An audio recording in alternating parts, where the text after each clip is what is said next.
जय श्री राम दोस्तों, जय हनुमान। कैसे हो आप सब लोग। आज मैं बात करने वाला हूँ कि बहुत लोगों को मेरे पर ऐसा लगता है कि मेरे ऊपर शक्ति आ रही है, मेरे ऊपर माँ आ रही है, मेरे ऊपर बाबा आ रहे हैं, हनुमान जी आ रहे हैं, भैरव जी आ रहे हैं। जो भी देवी देवता का नाम आपके जो भी इष्ट हो, अब आपके शरीर पर आ रही है नेगेटिव शक्ति, नेगेटिव लोग, नेगेटिव पितृ। आप उसको देवता समझने लग जाते हो, उनको पूजने लग जाते हो, घर के अंदर उनको भोग देने लग जाते हो, तो वो शक्ति प्रबल हो जाती है। तो कैसे पहचाने कि हमारे ऊपर जो शक्ति आ रही है माँ या बाबा यानी अच्छी शक्ति ही है, बुरी का मतलब होता है कि नेगेटिविटी, अच्छी का मतलब होता है देवी देवता हमारे भगवान जी। पहले इस चीज़ को समझना पड़ेगा कि शक्तियाँ अपना स्थान छोड़कर नहीं आती हैं। आपके लिए शक्तियाँ आपको सिर्फ एक ताकत देती है, एक सिद्धि देती है, एक अंश देती है, ताकि आप उसके द्वारा लोगों का थोड़ा बहुत काम कर सको। ठीक है, ये मत सोचो कि आप उल्टी सीधी काम करके बहुत सारी चीज़ें प्राप्त कर सकते हो, ऐसा बिल्कुल नहीं होता है। पहली चीज़, अगर कोई जिन है, कोई बेताल है, कोई राक्षस है, कोई ब्रह्म राक्षस है, अगर कोई मशान है, कोई पीर है, या कोई ऐसी शक्तियाँ होती है जो बहुत शातिर होती है, जो हनुमान चालीसा रीड करके आपको बोल सकती है। अब आप ऐसे स्थान पर पहुंच जाओ, दरबार में पहुंच जाओ, चेकिंग कराने, अगर वो पहुंचा हुआ खिलाड़ी नहीं है, वहाँ का भगत, और उसने हनुमान चालीसा पढ़कर सुना दी, तो तुम्हें तो यही लगेगा ना कि वो हनुमान जी है या कोई पॉजिटिव शक्ति है। हनुमान चालीसा कोई कैसे पढ़ सकता है भाई, ब्रह्म राक्षस पढ़ते हैं। तो इसमें मैं आपको बताना चाहता हूँ कि अगर आपके ऊपर कोई पॉजिटिव शक्ति है तो आप कैसे पता करो, और नेगेटिव है तो कैसे पता करें। पहली चीज़ है, अगर आपके ऊपर पॉजिटिव शक्तियाँ आ रही है तो जो साधक होता है ना, जिसके ऊपर शक्ति आने वाली है, जैसे मान लो 2015 में एक लड़की के ऊपर शक्ति आने वाली है, तो 2012 से 13 से उसका ये प्रोसेस शुरू हो जाता है कि उसके घर में अन्न धन की जो कमी होती है ना, वो ठीक होना शुरू हो जाती है। उसके घर में कोई भी चीज़ खाली नहीं होती है। उसके घर में कोई भी आ रहा है, अगर उसके घर में कोई भी अगर आ रहा है तो खाली हाथ नहीं जाएगा, वह खुशहाली से जीवन व्यतीत करेगा। रिलेशनशिप उसके इशू ख़त्म हो जाएंगे, उसके फाइनेंशियल इश्यूज ख़त्म हो जाएंगे, वो एक तरीके से एकदम शांत होती चली जाएगी धीरे धीरे, जब तक 2015 नहीं आता है।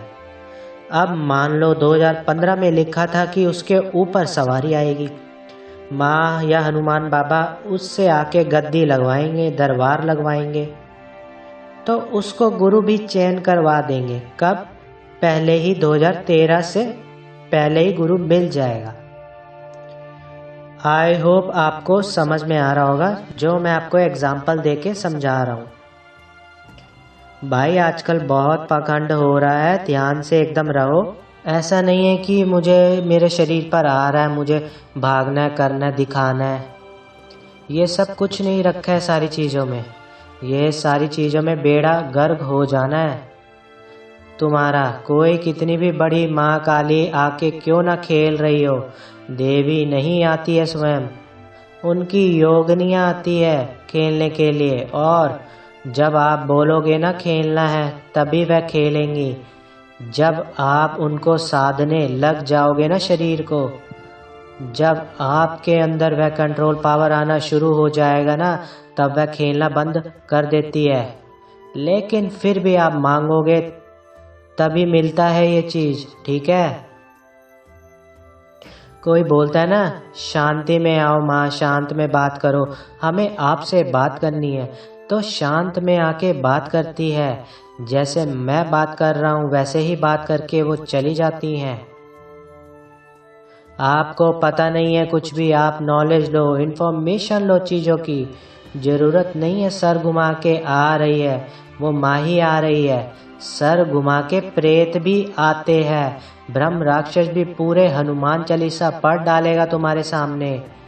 जिन जिन्नात पूरी की पूरी आपको राम कथा सुना देंगे।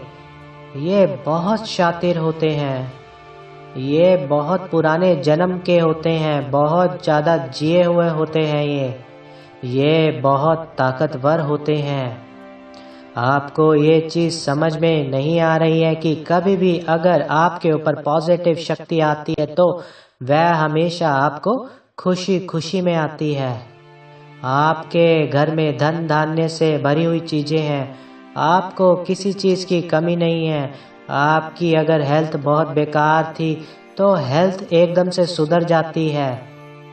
अंदर से एक शुद्धता आने लगती है। भले ही आप कितने भी बड़े कमीने थे, पहले दारू पीते थे, स्मोकिंग करते थे, सारी चीज़ें छूटनी शुरू हो जाएंगी धीरे धीरे। बस शर्त यही है कि तुम नेगेटिव लोगों से नहीं मिलोगे। अगर तुम नेगेटिव लोगों से मिलना शुरू कर दोगे ना तो तुम्हें दिक्कत होनी शुरू हो जाएगी वहाँ पर। तो ये चीज़ का आपको ध्यान रखना है।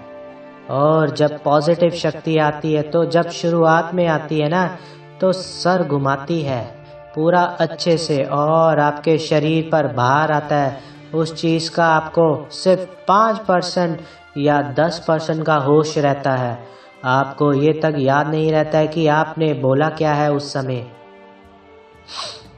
आजकल तो काउंसलिंग में ना लोगों को याद भी नहीं रहता है कि माँ आके खेल के गई है और उनको पता चल मैंने बोला कि वो नहीं बोल रही थी, आप बोल रहे थे। वह माँ के वचन नहीं थे, इसलिए आप बोलते हो कि माँ के वचन झूठे हो जाते हैं। वो माँ के वचन नहीं थे, वो तुम्हारे वचन थे। तुमको पता ही नहीं है कि शक्ति आना क्या होती है। माँ कभी भी आती है तो पूरे वेग में आना शुरू करती है, सर हिलाती है, पूरा का पूरा आंखों के सामने अंधेरा आ जाता है। सिर्फ 5 या 10% होश रहता है। 20% होश सिर्फ बोलने की चीज़ों पर रहता है। लेकिन जब वह माँ चली जाती है तो आप भूल जाते हो। आपको नहीं याद रहता है कि आप क्या बोल रहे हो।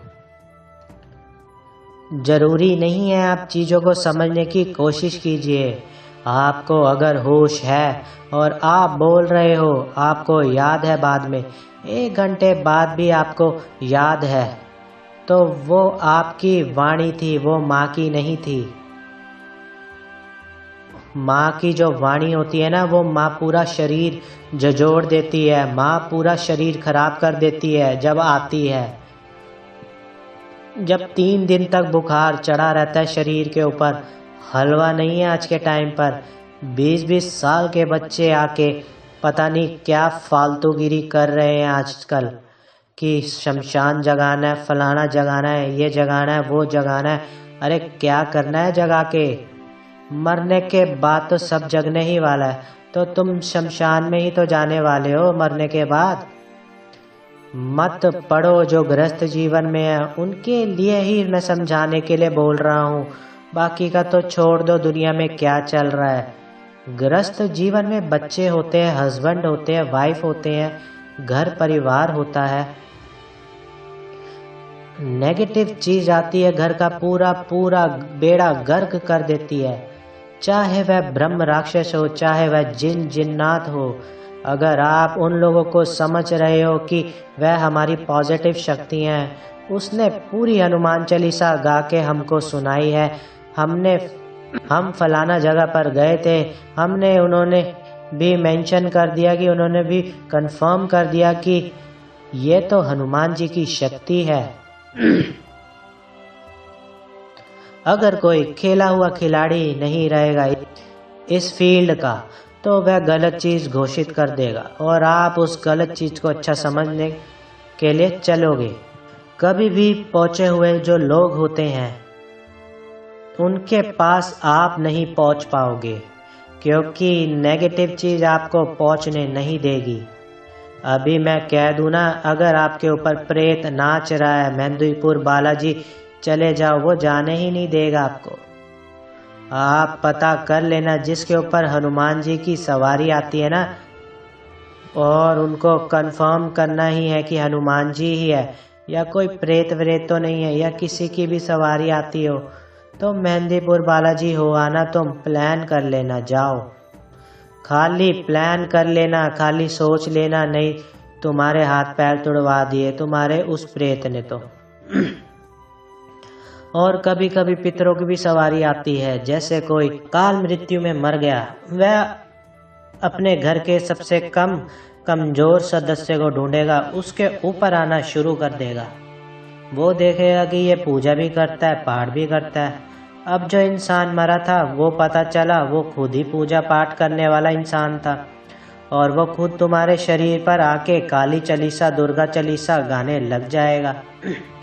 तुमको लगेगा कि वो प्रेत है, पितर नहीं है तुम्हारे, वो हनुमान जी है। यार तुम्हें मजाक समझ लिया है क्या हनुमान जी को? हनुमान जी इतने फ्री आ जाते हैं कि तुरंत। हमने तो इतना बुलाया नहीं, उनके दूत ही आते हैं। ऐसा नहीं है दूत कम होते हैं, दूत भी हनुमान जी होते हैं वो। लेकिन मजाक मत उड़ाओ उनको, शक्तियों का भी। एक सेशन हुआ उसमें वह बोल रहा है मैंने चेकिंग करी। अब आप बताओ, अब आपके ऊपर माँ काली चल रही है, फॉर एग्जाम्पल आप माँ काली की पूजा करने बैठे हो, तो आपके शरीर में कुछ तो होगा ना, कंपन होगा, माँ आएगी, सर घुमाएगी। और अगर आपको पहले से सवारी आती होगी तो जब मैंने उसका जाप करवाया तो उसको सवारी आनी चाहिए ना, तो उसको नहीं आई सवारी। अब वो 10 मिनट के बाद आके बोलता तू मेरे को पहचान नहीं पाया, तू गलत बता रहा है, तू ये कर रही है, तू वो कर रहा है, तू है कौन, कौन सी शक्ति है, बोलना, नाम तो ले कम से कम। और शक्ति ऐसे बात करती है देवता की? तो जब मैंने बोला ना तब वह जयकारा लगा रहा था। तो ऐसे आती है क्या देवी देवताओं की शक्ति? कभी भी प्रेत की शक्ति घूम फिरा के बात करती है, सीधे सीधे जवाब नहीं देगी। जब इतनी अच्छी शक्ति आ रही है तुम्हारे ऊपर, तो तुम्हारे घर का बेड़ा गर्क क्यों हो रखा है? घर में सारे काम क्यों रुक रखे हैं तुम्हारे, क्यों रुक रखे हैं? कोई कोई शक्ति ऐसे भी होती है जो फोन पे गुमराह करने की कोशिश करती है मुझे, ये भी मैं बता रहा हूँ। गुमराह करने का मतलब ये होता है कि मैंने पकड़ ली चीज, लेकिन सामने वाले व्यक्ति से ऐसी चीज बुलवाएगी कि जिधर से मेरा मन अटक जाएगा, मेरा मन थोड़ा सा वाइब्रेट हो जाएगा हर जगह से। तो ये भी होता है। तो बेटा खेल चुके हो तो ही इस फील्ड में आना, ये बच्चों का गेम नहीं है, नहीं तो कोई भी शक्ति तुम्हारा भी गेम बजा के चल देगी रास्ते में, ठीक है? तो जब खेल चुके हो, खिलाड़ी हो अच्छे, सच में शक्ति है, तभी इसी क्षेत्र में पैर रखना। तो ये मजाक नहीं है, हम पे तो इसकी शक्ति आती है। आपने गलत बता दिया, हमने फलाना जगह चेक कराया था, उन्होंने अच्छा बताया। अरे तुमको अच्छा सुनना है तो उसने अच्छा बताया, मैं तुमको मक्खन मार के क्यों सुनाऊं? जो रियलिटी है वही बताऊंगा ना भाई। तुम्हारे ऊपर जिन चल रहा है तो ही मैं तुम्हें बता रहा हूँ। तुम्हारा घर का सारा नाश हो जा रहा है, तुम्हारा घर का नाश हो रहा है। पूजा करने लग जाओगे तुम उस जिन की हनुमान जी समझ के, उसको भोग देना शुरू कर दोगे, वो भोग खा लेगा, वो ताकतवर हो जाएगा, 7 पीढ़ी तुम्हारी नष्ट कर देगा। सुना होगा ना, कोई कोई बोलता है बच्चा कि मेरे घर में कभी मेरे सुख शांति नहीं देखी, ये इन्हीं की वजह से होता है। घर में गलत शक्तियों की पूजा देने से ही होता है। कभी भी प्रेत आएगा तो जयकारा नहीं लगाएगा, बहुत शातिर होते हैं, घुमा चुरा के बात करेंगे। कभी भी उनके वचन सत्य नहीं होते। वह फ्यूचर नहीं बता सकते, वह बात सीधे मुंह नहीं करते हैं। ये सबसे बड़ी पहचान है प्रेतों की। प्रेत आ जाता है तो घर के अंदर सारा का सारा काम रुक जाता है। आपकी शादी ब्याह नहीं होता, आपके बच्चे नहीं पनपते हैं। आपके घर में अगर कोई प्रेग्नेंट भी हो रही है बस, तो उस महिला का तो बच्चा भी गिरा देते हैं ये लोग। और हो सकता है आपका पूरा माइंड, पूरा मेंटल सिस्टम खराब कर दे। और मैं आपसे रिक्वेस्ट कर रहा हूँ भाई, जिसको सच में बात करनी है ना, वही आए, टाइम पास करने के लिए मत आओ। अगर मेरी वीडियो अच्छी लगे तो सब्सक्राइब करना मेरे चैनल को और लाइक करना मेरी वीडियो। जय श्री राम दोस्तों, जय हनुमान।